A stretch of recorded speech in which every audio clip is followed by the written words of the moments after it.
All right, thanks for tuning in to another edition of Prime Sports Baseball on the Prime Sports Radio Network for this Wednesday, the 6th of September, 2017. And it's been several weeks, actually probably about a month since we've talked baseball here, but that's by design. Football season, things are getting busy. And as we said when we left you about a month ago, uh, this is a long way to go, and this was a good time for us to get back and take a look at the standings and get serious again with baseball, the wild card standings, and also the teams that are fighting for an opportunity to win a World Championship, post-trade deadlines, and all that kind of stuff. So here we are back again. We'll have more baseball coverage all the way through to the World Series. Not only on this show, but our Washington National show, which returns next week as well. So let's introduce our baseball analyst and sports producer here at, well, he's not a sports producer here, but he is a sports producer who will be covering the Army football game later this week, Scott Zolatoro. And Scott, I know you were at the Maryland game last week. I told you in that email, maybe upset, maybe. I was shocked to see that line be like 20 points. I didn't think they should have been a 20-point dog. I didn't go to it. I watched it in College Park. The game was in Austin. I wish I was there. My goodness. But incredible win for the Terps, my alma mater. That's where I started broadcasting games was Maryland football and Maryland baseball. So thrilled for them. Unfortunately, they lost two of their top three players to season-ending injuries. So Costly. That one, the quarterback's done, and they're all. Big Ten D lineman Jesse Anabonham also done, but still a good win. They get Towson this week, so they'll get a chance for the backups to get some time. Has any team in college football had more injuries at the quarterback position in the past 6 years? No, I don't think it's possible. I mean, I remember, I think it was my junior year there. We had our special teams linebacker. We had to pull his red shirt for him to play because all four of the quarterbacks had season-ending injuries. So, good stuff. Just good stuff. All right. So we'll talk more college football whenever we have some time later in the month. But let's talk baseball. And Boston's in the news, and for a couple different reasons. One, they went 19 innings last night to beat Toronto. And then, of course, the news also was out before that about the cheating situation, about stealing signs with video equipment. If you're wondering, is it a coincidence that the Boston New England teams are being caught for video cheating? No, I don't think it is a coincidence. So if you're the Boston Red Sox and you're running that organization and to see how much success the Patriots have had, why wouldn't you go ahead and be the team that starts the cheating off with the video equipment? It's helped the Patriots win championships, and I'm sure it might help the Red Sox as well because they might need it. My first question, though, is after the game last night, don't you think, I know there's been a lot of talk this season about the extra innings, and should there be a limit? Should they at some point, like in the World Baseball Classic, if you get to the 13th or 14th inning, should you start putting a man on second base? And all that stuff, I don't think we're ever going to see. Baseball is so ingrained with history and a whole bunch of other words that I could throw in there. But fact is, we're never going to see that. But I understand where they're coming from. And this is a perfect example because if you're the Red Sox, in all seriousness, and I know they're still just 3.5 up of the Yankees and about almost 6 up to hold on to a wild card spot. Wouldn't you rather lose the game in 9 than go 19 innings and devastate your bullpen? It depends. This late in the season, you want the win. As crazy as it sounds, you want the win. If this would have been an April game or any game until basically a couple weeks ago, they'd be like, okay, you know what? Let's just let's throw this one up as a draw. Maybe let's do a little home run derby to see who wins this one. But I don't think it's, like you said, it's never going to change. It's absolutely never going to change. And what they had to use, 12 pitchers last night. The Blue Jays only used, I think, 6 or 7. The Red Sox almost used double them. But, of course, it's all spun because of the blown save by Osuna. So game should have been over in the 9th inning anyway, but he's blown now 10 saves. Remember there was a time where you and I were saying that he was a guy that could be moved and is a hot commodity. Whoa. That couldn't have been more wrong. And you know what? Like you said, it'll never change. Of course, the bigger story with the Red Sox right now is what is the punishment going to be? So they're not even concerned about throwing 12 pitchers last night. Well, look, I mean, yeah. The other thing too is it is the perfect time of the year though to handle that, because you should have whether you have 3 or 4 extra have arms, a 17-man bullpen. Yeah. So, and if you don't, and then you just go ahead and just bring some more up, and then you're fine. But yeah, the whole cheating thing is going to be interesting to see exactly how Major League Baseball handles this. We saw what happened to the Patriots. I mean, the Patriots got penalized for it, and it was a significant enough penalty that you wonder how baseball will handle it. But look, here's the thing right off the bat. When I heard this, the first thing I said to myself was, and nobody does this? That was really my first. I mean, seriously, with technology today and video equipment, we know they all steal signs anyway. I couldn't believe that this was a story. Yeah, my dad texted me last night, and again, this is all about this New England Boston thing. It's unbelievable. Remember, it all started with, wasn't it Boston College basketball that was point cheating? Yes, I don't know, scandal. Yes. Yeah, like 30 years ago. So yeah, like they were the only team to do it too. Yeah. Yeah, of course, exactly. But it's just unbelievable that they're the ones that continuously get caught. That's the funniest thing. So my dad texted me, and obviously, we're a Baltimore family, and he goes, how guilty are they? And I'm like, they're minimally guilty. I think every team at least attempts to do this. I mean, look, there's a whole reason that when there's a runner on second base, that the catchers have to give like 15 signs, because the guy at second base is looking and trying to steal the sign. I mean, it happens all the time. I think every team in baseball has at least attempted to do this. And so I think that I expect there to be a minimal punishment. And another thing in baseball, how the hell who do you punish? Do you suspend? I mean, do you suspend Farrell? That's the only thing that you could possibly do, right? You can't suspend players. You can't take away wins. So I don't really know what Major League Baseball can do besides maybe suspend Farrell or give them like a $50,000 fine or something silly like that, which to the Red Sox is like less than a penny. Well, they can probably, what they could do is do something with their draft picks. That's probably the only thing I could think of them doing, similar to what happened to the Patriots. I mean, that's probably all you can do. And then fine them. Yeah, fine them and take away some sort of draft pick. Now, I know the draft picks in baseball don't seem to have the same equivalence and importance in the NFL, because there's only 7 in the NFL, and they're really important.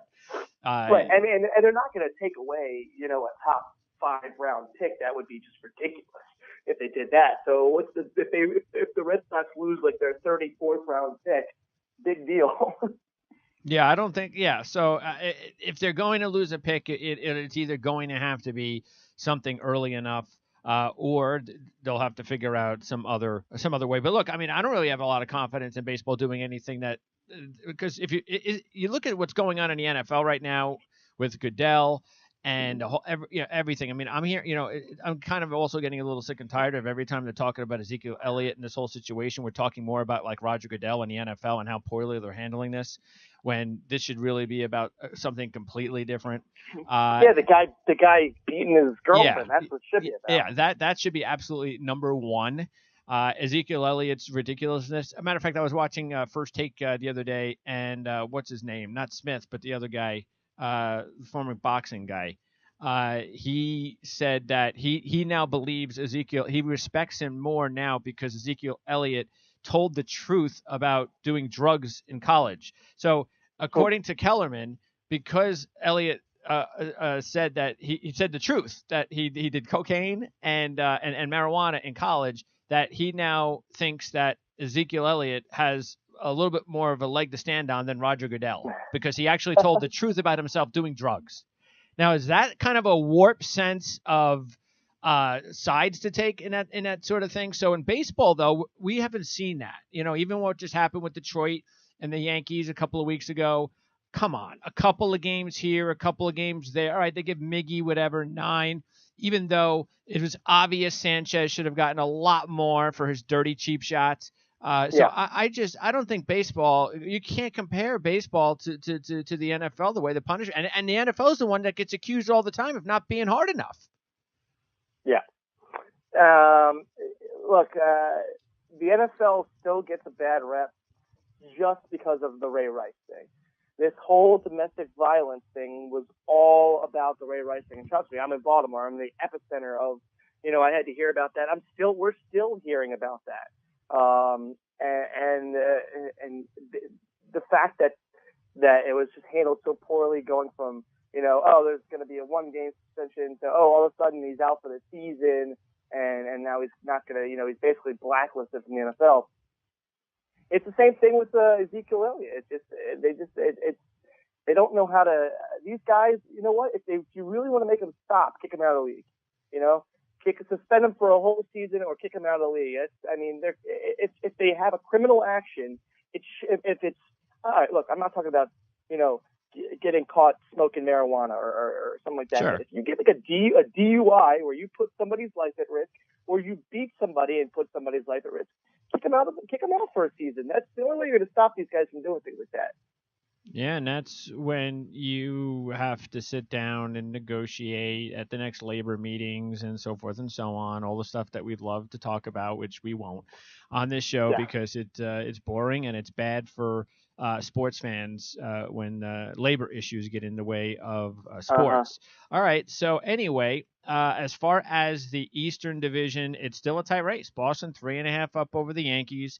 And that's the closest race right now, tied for the closest race in baseball. By far, of course, the closest race in the American League. Yankees 2.5 up on the wild card with Anaheim sitting there also just a half up on Minnesota.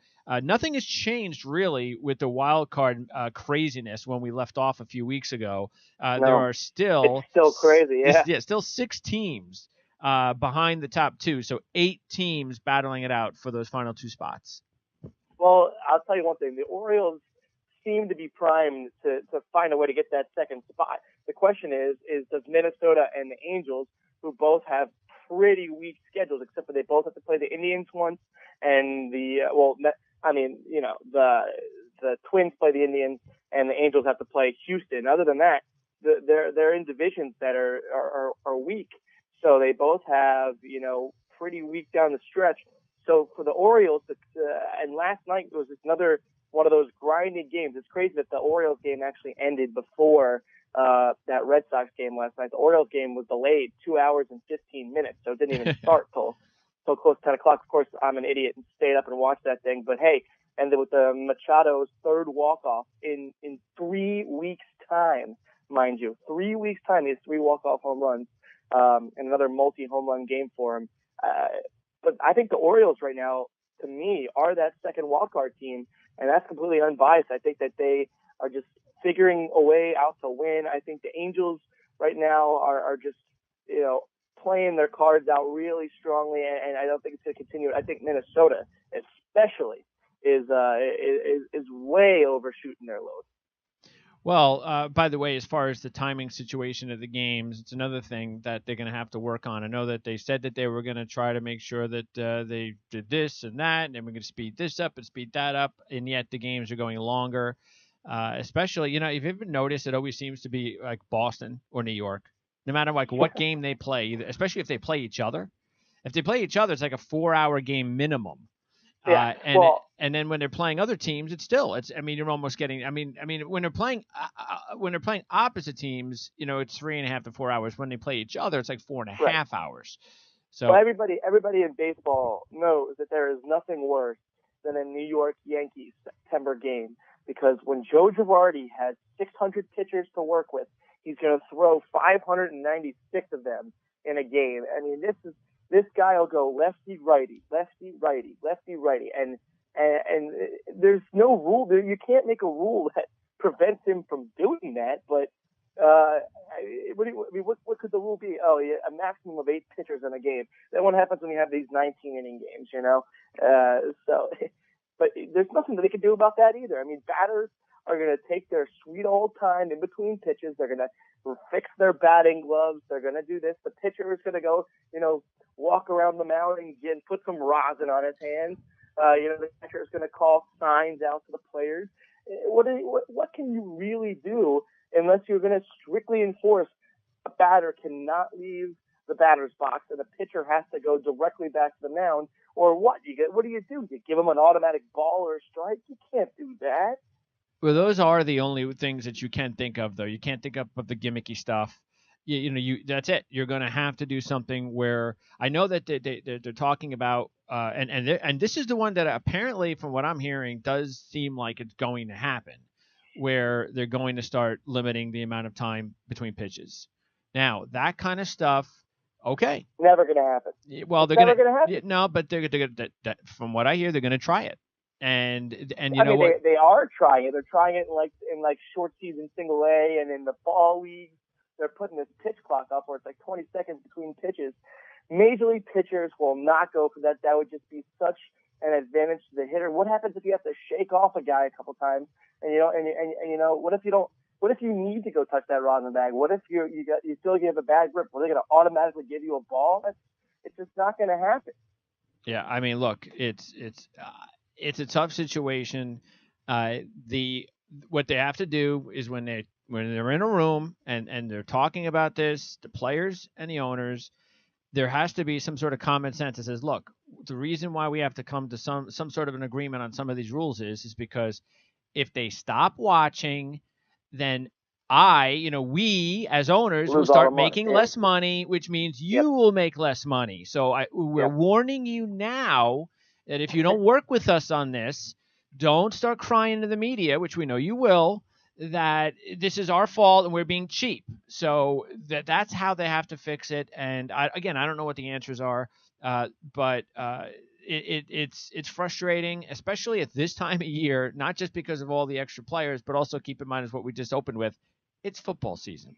And there's a lot of fans out there that have now a lot more things to turn the channel and watch instead of going, I can't deal with this, and put on a football game. Whereas during the summer, there's nothing else going on. You kind of deal with it. Now there's a lot more choices.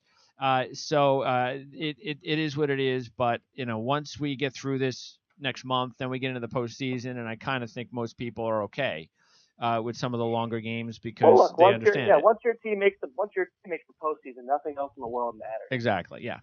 By the way, getting back to Anaheim, because it's interesting now because they have really this is a team that at least when I take a look at them, and I know we talked a lot about the smoke and mirror teams, but when I take a look at Anaheim now, and they made a lot of nice trades, they get Richards back, which could be just monumental for them. Yeah. My goodness. If he can pitch well down the stretch. So I'm actually thinking that if there is a team that, and I even think with the Yankees, I mean, Yankees, to me, if the Yankees and Anaheim are tied, I tell you the truth, I think I'd take Anaheim right now. But Yankees have a 2.5 game cushion on them, and that might be what they need. But I'm thinking that unless it is Baltimore, or unless Kansas City does something, but they're way back, but Baltimore, that has to be the only team now that maybe does have a shot where the Yankees might have to start sweating, because I think Anaheim is going to be around for the rest of the month. And Anaheim made a great move, a couple of days ago, going to get Justin Upton, and that was one of pretty much the biggest move, I think, in my opinion, before the September 1st waiver deadline. So that was a huge move, and he's tearing the cover off the ball in his first I think 4 or 5 games out there too. So you put him out there with Trout, who is again having an MVP-like season, in my opinion, should be the MVP, because without Trout, and remember, the guy missed a month and a half of the season with it, but still, without him, this team would not be in this situation. He's just, every time you need him to get a clutch hit, he gets that clutch hit. I think that you could pretty much just make a perennial MVP, call it the Trout, just give him a trophy every year, and then you can award the second best player with a trophy. But another guy who's playing outstanding for them, and has been, and is also one of the best fielders in baseball, we've talked over and over again, is Andrelton Simmons, is playing out of his mind this last month. He's been outstanding. He's got a 4 WAR, which is, very high. Put it this way, Trout is at a 6.5, which is about as high as it gets. Simmons is at a 4, which is extremely, extremely high. And the big question for the Angels, and you nailed it on the head, is Richards going to pitch as well as is expected to pitch? There's a lot of pressure on him, missing 5.5 months of the season and coming back. It's a lot of pressure for a guy. The Cubs saw it with Schwarber last year, and he picked it up and did great with it. So we'll see what happens with him. But can the rest of the pitching staff can the rest of the staff, Meyer, can J.C. Ramirez, can these guys continue to pitch well down this last month of the season? Parker Bridwell, another guy who they need to pitch well. Yeah, they got to get Meyer back. He should be back soon. And look, remember early on in the season when we were going over Anaheim, the thing that we talked about was when you don't have a lot of money to spend, and I think this is going to be something you're going to start seeing a lot of other general managers come up with, is the easiest, most inexpensive way to fix your team is doing it with defense. And that's what Anaheim did. They went out, like you said, they got Simmons. Okay, it cost them a little bit, but, it's trade, and it is what it is. But then they got Maldonado, and then they got themselves, a good defensive center fielder. And they said, you know what, we are going to be strong right down the middle. And we're going to, and now they have Brandon Phillips at second, which is also an upgrade, for this time of the season as far as just an overall player. So yeah, you look at them, and they can't hit. I mean, they got some power, they've got Trout, but they don't hit a lot. This isn't a great hitting team, but they play, and they're not even a great starting pitching team, or even overall pitching team. But defense can save runs, and that's what this team has done. Yeah, I mean, they are absolutely an outstanding defensive team. You mentioned it right there, Trout and Simmons. It doesn't get much better than that. Those guys could win Gold Gloves until they retire. And then, the thing is can they get it? They do have an extremely, and I mean extreme, they probably have the toughest 12-game stretch remaining in baseball coming up in about a week and a half. They have next week, they have 3 at home against Houston, then 3 at home against Texas, then they have Cleveland and Houston again. So in that 12-game stretch, they have 9 games against Houston and Cleveland.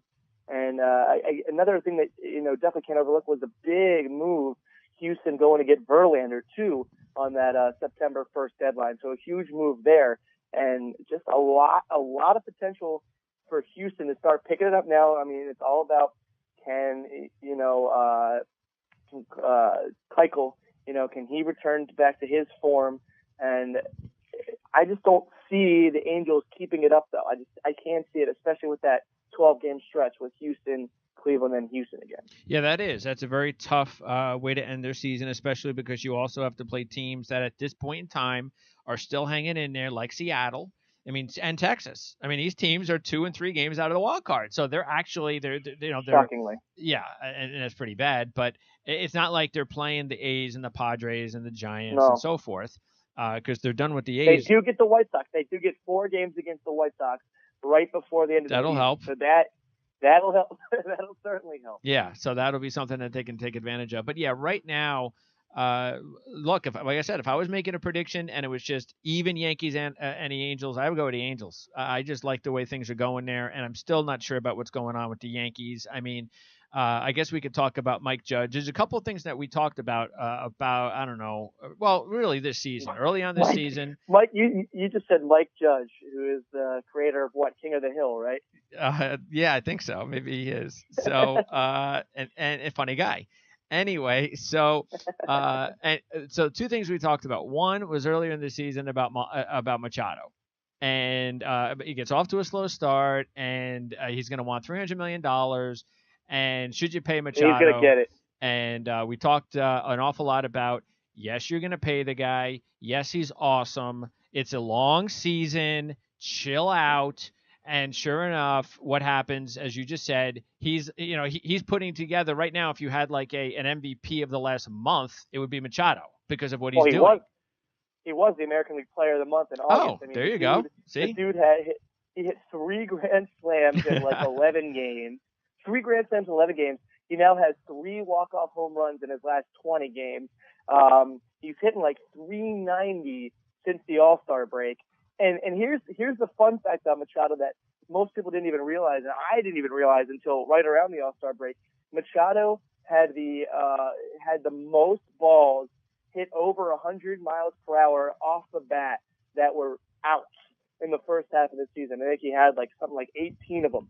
That means he was smoking the ball. He was just hitting line drives at people, or he's hitting balls basically to the warning track, and people were making like lunging catches. It's like a couple of years ago, Chris Davis had 5 home runs robbed in the year where he had 51 home runs. So he could have had 56, but he had 5 taken away. So Machado really, has been playing good all season. He was just getting unlucky in the first half of the season. And, that's what they say in baseball. Luck, it changes pretty quickly. If you're still hitting the ball as hard as you can, and, you're hitting the ball 430 feet when you're hitting it out, luck will turn, and eventually, and it has for Machado. And boy, is he going to make money. He is going to make that money. He's worth whatever it is. He's worth it, I think. Well, look, he is worth it, and especially you can get if he continues to play like this, and he can get be the focal point of why Baltimore gets to the postseason. You could be sure that will all be worked out. And look, it's not like Angelos doesn't have money. He has spent it very unwisely in the past, which, as it's sort of like he had this. It's sort of like when you make a big mistake in life, and you then for the next, like maybe for twice as long as you should, you allow it to affect you. Like people get over mistakes, and then they realize, okay, I've gotten over it. I've learned from it. Now I'm just going to be wiser, but I'm not also going to go 180 in the other direction. But that's kind of like what he's done, which is why they don't spend a whole lot of money compared to what they used to. And I know he's gun shy, and I get it with the draft picks and the money being wasted. But this is a guy you pay. It's not like you're going out and getting a free agent from another team and losing draft picks. This is a guy that is on your team. He's the focal point of your franchise. There's whatever Manny Machado, whatever his market value is, he's going to get it, and Baltimore is going to sign him. You would agree with that, right? I mean, I would.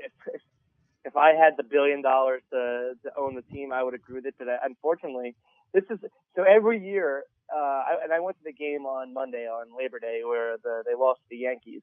Every year, for the last couple of seasons, we've had to hear this. Is Dan Duquette quitting? He's meeting with Toronto. He's meeting with the Phillies. All this thing. It's got to be tough to be Dan Duquette. It can't be easy to do a job where you have to sign this player, but your owner is saying, I can only spend $180 million on him. Yeah. Yeah, it's, brutal. It's brutal. I get it. I mean, to an extent, but look, that's why this is going to be a big stretch drive for Baltimore and Machado. And they have, you could say what you want, but this is another team, as we just talked about with the Angels.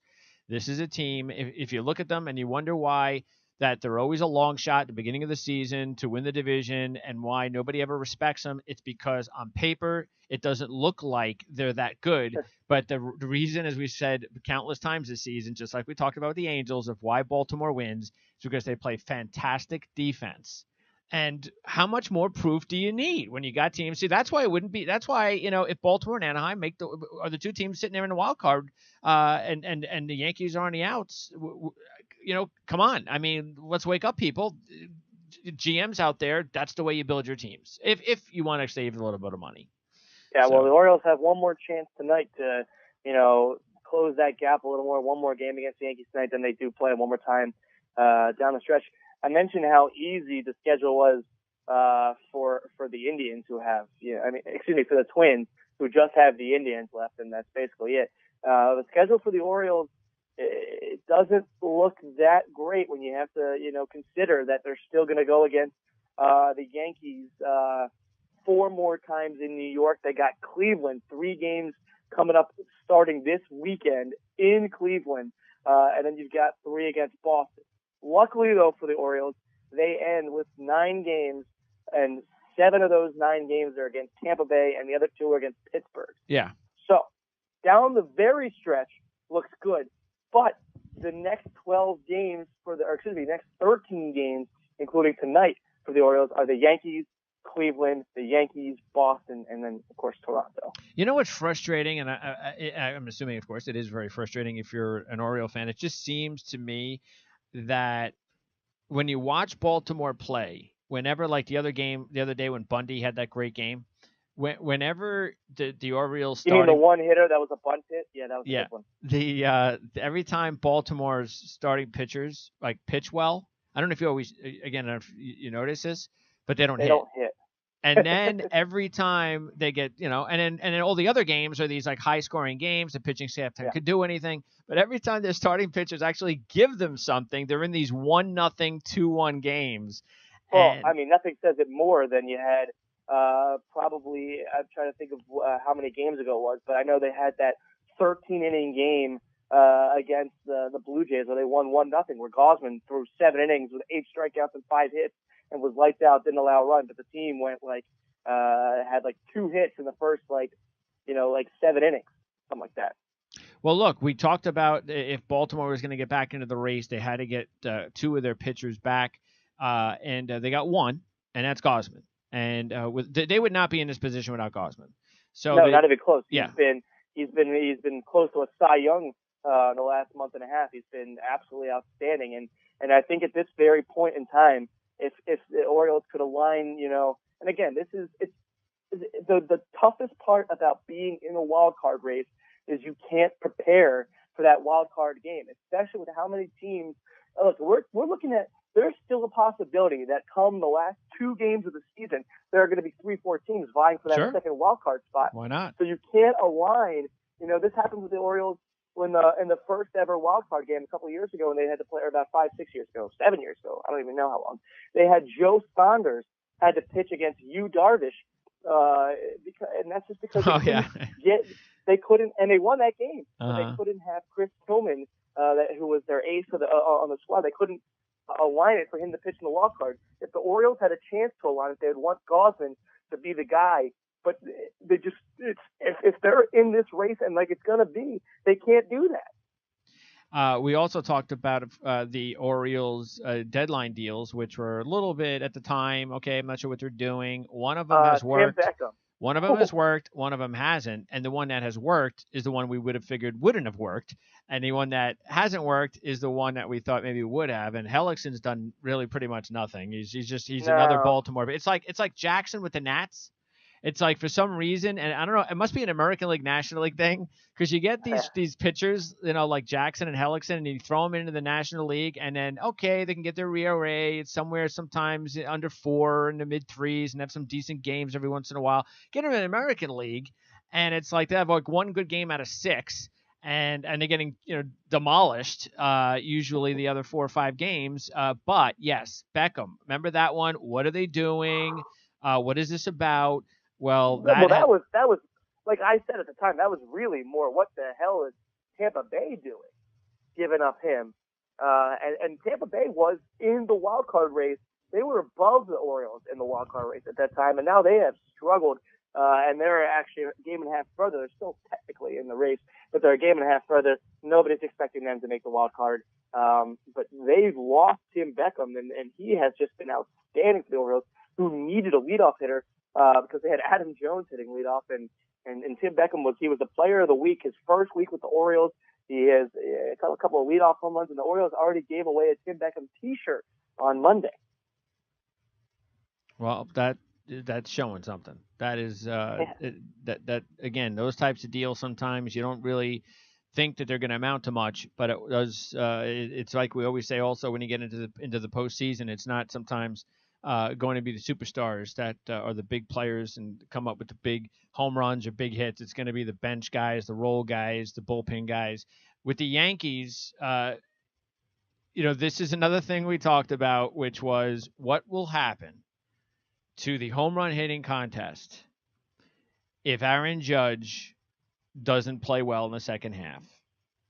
And we talked a lot about this because of the fact that most people were thinking, oh, that's just so silly.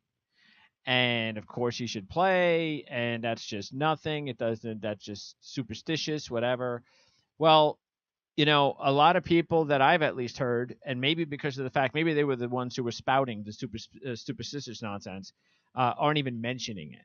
It's just, oh, Aaron Judge, this is the reason, that's the reason, this is the reason, and I'm not hearing home run hitting contest. And I'm sorry, but I'm a trend guy. I'm a stat guy. At times, I don't go crazy with some of these other crazy stats, but I'm a basic stat guy, major trend guy. And this, 1 or 2 or maybe even 3, all right, okay, maybe. But now it's just getting ridiculous. Now it is getting absolutely carried away to the point where you can't say that this isn't something when the home run hitting guys wind up doing and just their offense just absolutely implodes in the second half of the season. Well, just don't talk to Giancarlo Stanton about that one. Well, he didn't win it. So no, but Giancarlo Stanton. I mean, he was wow. in it. No, but I'm actually talking about the winners. Especially the winners. Sure. I know there've been a lot of winners that have they're guys. They're all in the same boat. I don't buy it. I don't buy it at all. I think it's baseball. It's the law of averages. I mean, the guy was hitting 300, and it just couldn't possibly continue like that. And so I don't buy it. I don't buy it. I think. Well, he's batting 183 in the second half. Nobody's asking him to bat 350. That's what he did last season. But that's not what he was last season. Remember, first half of the season, he was God. I mean, he was everything to baseball. He was Mickey Mantle. And now he's batting 183 after the All-Star break. Okay, but last season when they called him up, he hit like 170. So, I mean, it's fluky. It's like it just happens with guys. And I think, like I said, the law of averages was bound for him to come back down to earth. And look, is he going to continue to hit 190? Maybe, because that's what he did last season. That's what, unfortunately, a lot of power hitters do in this game. I mean, teams completely have figured how to pitch to him now. The guy struck out in 38 consecutive games, for God's sakes. He lost himself the MVP. He's no longer, I don't even think he's going to finish in the top 5. He might, but he won't finish in the top 3 for the MVP vote. And is he going to be Rookie of the Year? I don't know. There's a couple of guys. One named Trey Mancini, but I would bet he's the Rookie of the Year. I'd bet he's the Rookie of the Year. But there's 30 home runs, 66 RBIs, 329, 448, and then post 8 home runs, 19 RBIs, 183. He does have a 350 on base percentage, which I don't know why anybody's. I don't know why they're afraid of pitching to him. Just walked him 4 times on Monday. Okay, not sure why they're doing that, but anyway. So what do you think then? Aaron Judge is. Is he a 2? Do you think he's going to wind up being a 250 hitter with a power game? And that's him. That's what you think. It's possible. Yeah, I do that. I mean, unless he figures out a way to hit, the stuff, or more importantly, lay off the stuff that's, breaking away from him, because that's, I saw out of his, I can't remember, was it 38 or 39 games that he struck out in a row, but out of the majority of that, the strikeouts were on like sliders away. He'll hit the fastball, but he struggles with that breaking pitch. All right. Well, overall with the Yankees, though, again, with every team, it's got to be pitching. So when you take a look at the Yankees, do you think? I mean, look, they do have Sonny Gray, and Severino. Sabathia can be okay, but Tanaka's really stepped up for him, and that is, if they can get Tanaka to pitch well the rest of the season, which they weren't getting anywhere near that in the first half, and they have Severino and Gray. Even though the bullpen has been a little bit disappointing for them, that should be enough. I mean, that should be enough with a 2.5 game lead, 3 over Minnesota, in order to hold on for the wild card. Would you agree? Should be. It should be. Yeah, you would think so. Yeah, but the question with them again, and they really want to keep this lead. That's why you were talking about these 19 inning games. The Yankees really desperately want to keep this lead, because if they have that 3-game lead going to the last week, and they know they only need to win 2 games to be able to, position Severino to be that guy in the wild card. That's huge. So that's why every game matters. And by the way, it's great news for everybody outside of Boston and New York that the Yankees and the Red Sox are no longer playing this season. Thank goodness, because that means we would have to watch every game they play on all the networks, and it was already getting way too boring. Okay, it's bad news for the teams of the wild card hunt that need the Yankees to lose. That's where it's bad news. Yeah, well, I mean, their schedule is actually not easy. I mean, every team that the Yankees are going to play the rest of the season are teams in the hunt, except for Toronto. And Toronto is a division team that is not terrible. So, so the Yankees have a little bit of a tough schedule as well. Cleveland, last time we spoke, Cleveland was still hanging on by a couple of games. 13-game winning streak later, they're now 11 up. And this is what we anticipated. Well, it was over when they were down in the standings in May. But the big question for Cleveland, if they're going to win a championship, is Andrew Miller. So nothing late. There's no news on Miller right now. It's just No, I rehab mean, and I think they're going to take it very, very cautiously as they should. I mean, the guy came back and in his second game basically just pulled himself off the mound. He basically walked off the mound, said, "No, it's not working," and they're going to win the division. The question for them is can they overtake Houston? As the leader in to get the wild card team, and they're not that far off. But their bigger concern is obviously Andrew Miller. They gotta be safe with him. They gotta be smart because he is so dominating that you need him for the playoffs. And for them, it's close. It's gonna be close to see what they do and when they bring him back. I can't imagine it's going to be terribly, terribly long because you're going to still want him to get some reps in before the playoffs begin. Because, like I said, with Houston and the Nats, you don't want a guy just coming back cold. So we'll see what happens. couple more weeks. Yeah, give him a couple more weeks and then get him in there with at least 10 days to go, 2 weeks max. That should be fine. Get him 4 or 5 outings. I know he is throwing a bullpen session tonight with the team, so that's good news for them. And then as we mentioned with Houston, the last second it took them to get Verlander. They had to absolutely make a deal. There's no way this team was going to have a chance at winning the championship without at least bringing Verlander into the mix. So now they have a realistic shot. I still think they're too young. I think there's too many other good teams out there because we're going to separate a lot of the mediocrity once the regular season's over, and then when we get to the postseason, the reason why this is going to be a lot of fun is because there's going to be about 5 or 6 really good teams out there, and I just don't think when you get to that point that Houston is going to be able to, they're going to have to get a little lucky. Or they're going to need, like you said before, they're going to need maybe Keuchel and Verlander to pitch like Cy Young and Cy Young 2. In order to go all the way. But they're a good team.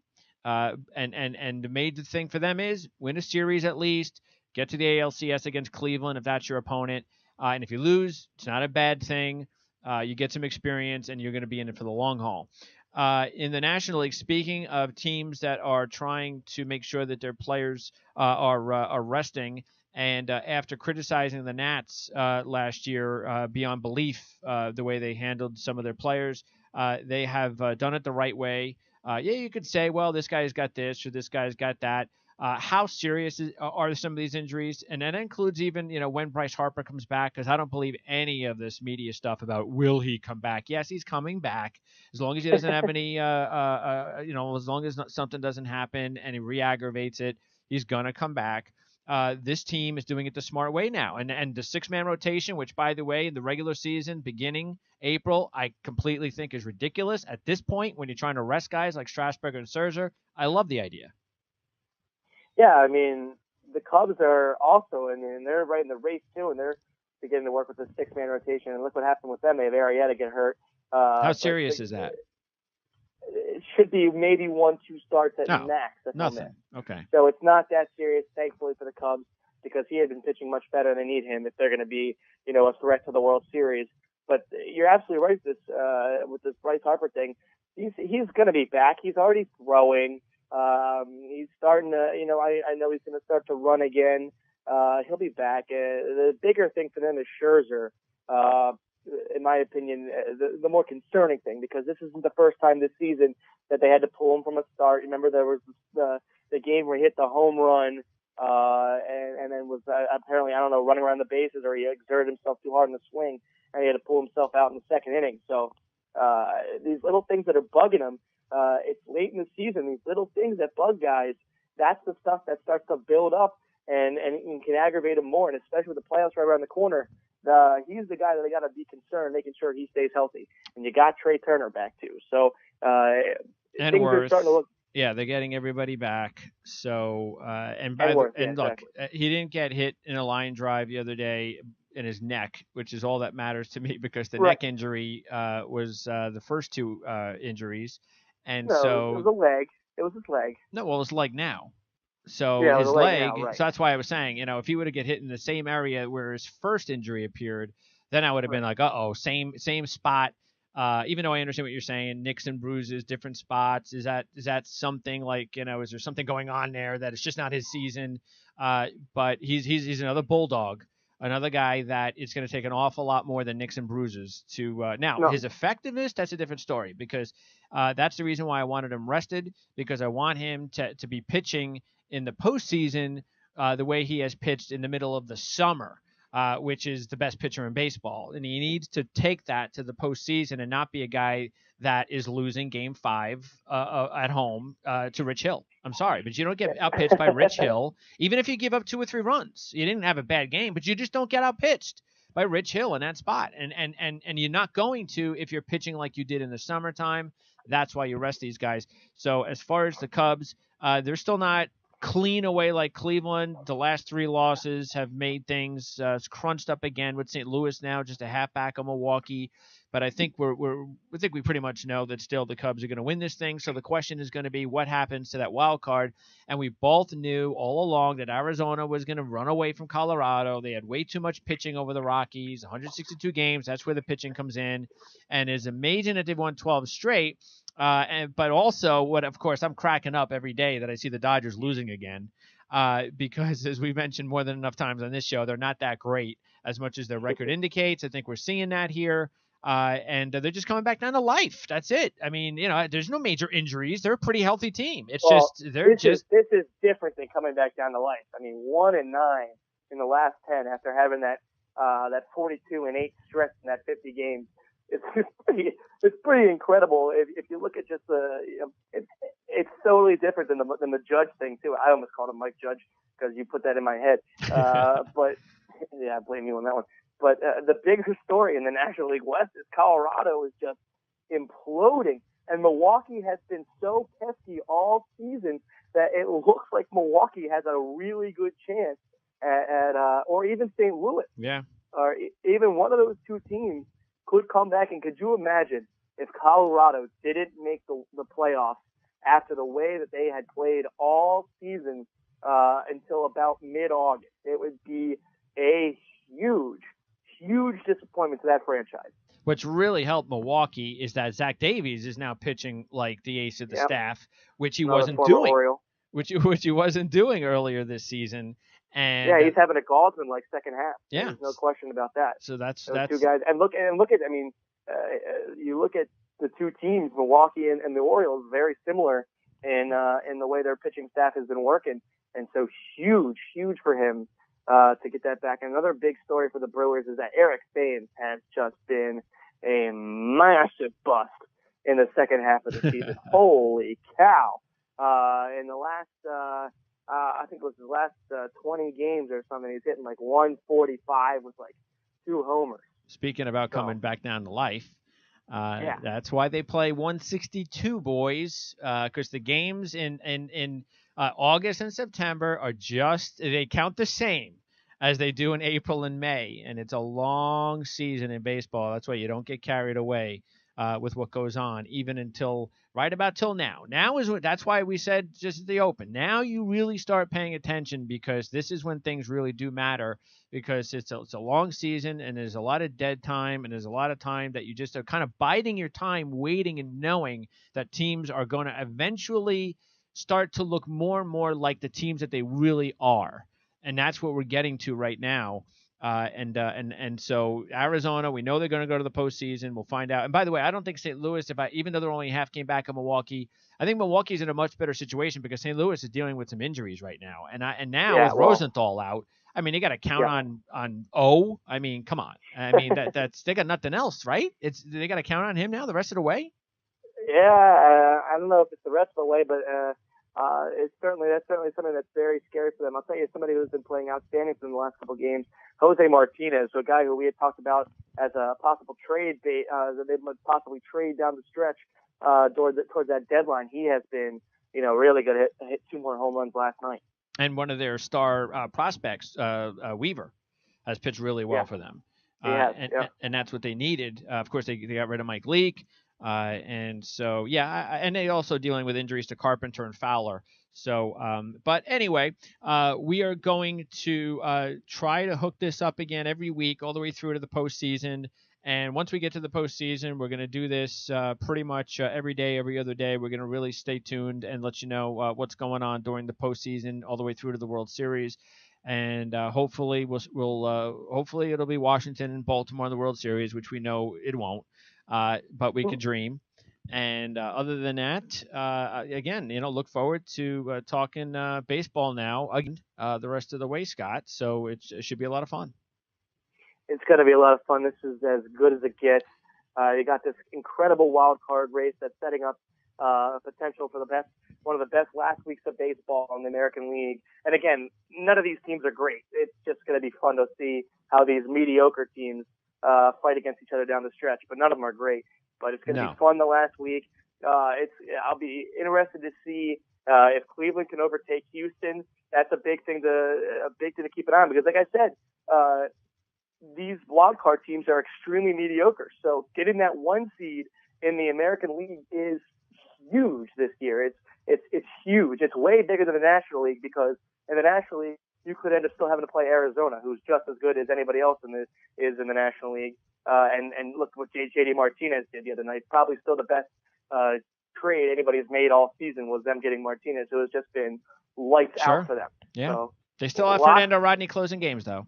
So that will come. That will bite them in the postseason. Oh, of course it will.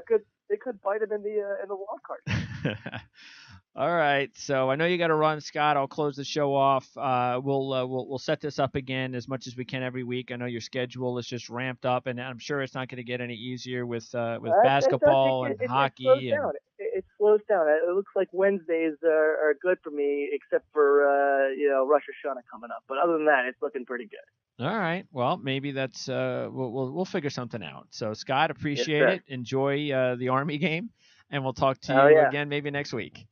And everybody's got to watch Orioles-Indians this weekend. This is a make-or-break series for the Orioles. They got the Indians in Cleveland, Sunday Night Baseball on Sunday. So keep an eye on that one. An actual game that matters on Sunday Night Baseball. Interesting. Except for it's looking like the Orioles might have to throw Tillman that night, so it might not matter for that long. No, that wouldn't work. But you got all those extra guys in the bullpen. So. Yeah. All right, Scott. Appreciate it. We'll talk to you next week. Sounds good. All right, that's Scott Zolatoro. And by the way, you can follow Scott on his Twitter handle at @SZolatoro. So, so again, we're going to ramp up baseball coverage every week now, once again, as we did all the way since the beginning of the season. We just took a little bit of a hiatus, but we're back. Same thing for the last 2 weeks on our Washington Nationals show, Nat Scraps, every Tuesday night with Ken Marangolo from hogshaven.com, First Amendment Sports. Of course, Ken is going to be with me as he was last week. He'll be with me again on Friday to talk football with the Washington Redskins. So we have ourselves another.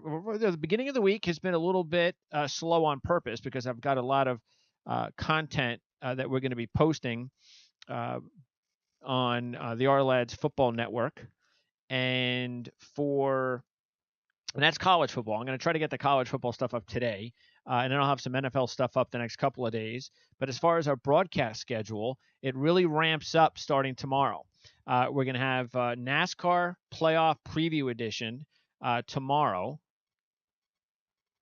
and that's going to be at 12:30 tomorrow. Actually, I think that we're going to do that tomorrow. I have to check that. Yeah, I'm going to have to check that. Only because of the fact that I want to make sure that if we're going to do that show, that we're going to be able to probably get that show done tomorrow, and then maybe we'll do another one next week, because next week is going to be the playoff preview edition. There's one more race to go before the playoffs, and that's this Saturday night at Richmond. So anyway, we've got the NASCAR show scheduled for tomorrow at 12:30. We have the Ourlads Football Network. The show that we started last week with Tony Mejia, that is every Thursday. Usually, it'll air between 1 and 4 every Thursday. So we did our season preview edition last week. We are going to have week 1 NFL preview edition tomorrow. And then at 5 o'clock or 6 o'clock, and that all depends on when the OFN show goes off tomorrow, we'll have our our final Prime Sports Tennis U.S. Open show with Andrea Land reporting live from Flushing Meadows. So we'll preview the semifinals of men and women at the U.S. Open. That'll be tomorrow early evening. So right now we have 3 shows scheduled for tomorrow. And then on Friday, we've got 2 shows. One that's going to be on every Friday. That's the Ourlads Football Network's fantasy show, 10 a.m. in the morning. That's every Friday at 10. And then we're going to have another show, the one I just mentioned with Ken Marangolo. He's going to help me to take a look at the NFC East. And Dan Shanka from Ourlads will also be with me to talk a little bit of NFL and college football regarding, of course, scouting and the NFL draft and everything else that I could pick his brain for. So that starts at 4 Eastern tomorrow on the Ourlads Football Network. So 3 OFN shows between tomorrow and Friday. Some NASCAR talk, some tennis talk. We did some baseball talk today. No programming for the weekend. Matter of fact, we're not going to have any horse racing shows, it looks like, for maybe till the end of the month, because the busy season is in Saratoga. The meet is over, I believe. So once that ends, that's it. So there's not going to be another big day in racing until the end of the month at Belmont. So we'll probably skip that for a few weeks and be back to talk horse racing with John Hordoon from the Sheets later in the month. So thanks again to Scott Zolatoro, though, for joining us and talking baseball. And as I said, make sure to follow us once again on Tuesday nights with Ken Marangolo as we talk Washington Nationals baseball on Nat Scraps. That's our next baseball show here on the network. And then we'll be back next week to talk to Scott once again and update you on the card races and everything else, all the key news and everything else that we can. Matter of fact, we'll update futures, predictions, and things like that right here on Prime Sports Baseball.